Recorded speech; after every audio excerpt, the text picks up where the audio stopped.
குழந்தைக்கு இடைக்கேட சாயவனத்தை சேர்ந்த ரவி குடும்பத்தினர் வந்து நெய்யை இடைக்கேட வச்சு கொடுக்குறாங்க. எடையை விட கூட தான் வச்சுருக்குறாங்க. அப்படியே தீவிரத்தில்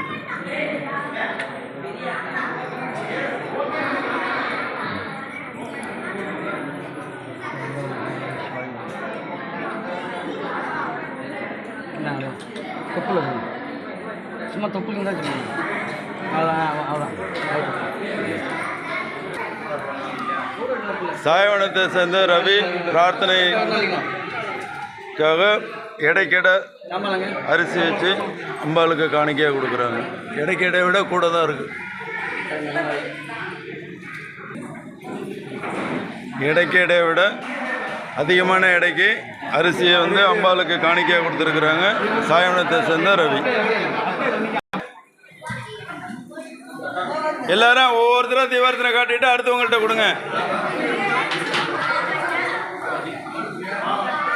அதுமாரி அதுக்கப்புறம் தண்ணியை விளாவி இந்த மாவிளக்கு அம்பாளை வந்து ஏற்றுக்கிறதுக்கு சொல்லிடுங்க. காட்டுறியா? இந்த உப்பு வைக்க வேணும்ண்ணா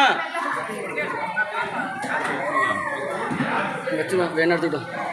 யானுக்கு எப்போ எடுத்துக்கலாம் போ. அப்படியே நீங்கள் அடுத்தவங்கள்ட்ட கொடுங்க.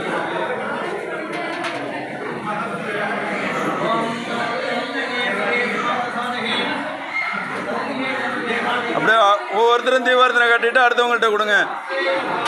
அதுமாரி தண்ணி விளையாடுங்க.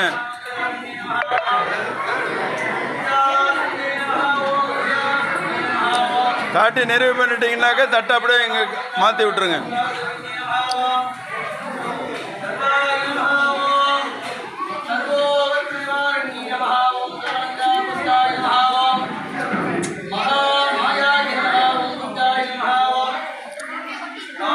தீபாரதனை காட்டினதுக்கு அப்புறம் தண்ணி விளையாடுங்க. அது மாதிரி தெளிக்க விடாதுமா. இங்கே பாரு, இப்படி தெளிக்க விடாது, இப்படி தான் சுற்றணும்.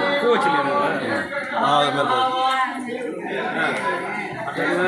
ஆத்மார்த்தமா அம்பாவை வந்து இந்த மாவிளக்கு ஏற்றுக்க சொல்லுங்க. உதிரி மாவை எப்படி ஒன்றாக்கி தீபம் பிரகாசமாக எரியிற மாதிரி குடும்பத்தில் உள்ள பிரச்சனைகள்லாம் தீர்ந்து எட்ட இருக்கிறவங்க பிரிஞ்சு இருக்கிறவங்களாம் ஒன்றா சேர்ந்து ஒருத்தருக்கு ஒருத்தர் விட்டு கொடுத்து சந்தோஷமாக ஆரோக்கியமாக நிம்மதியாக மகிழ்ச்சியாக வாழறதுக்குள்ள அமைப்பு தான் இந்த மாவிளக்கு. அதனால தான் உங்களை எல்லாரும் போட்டு வர சொல்லியிருக்கோம்.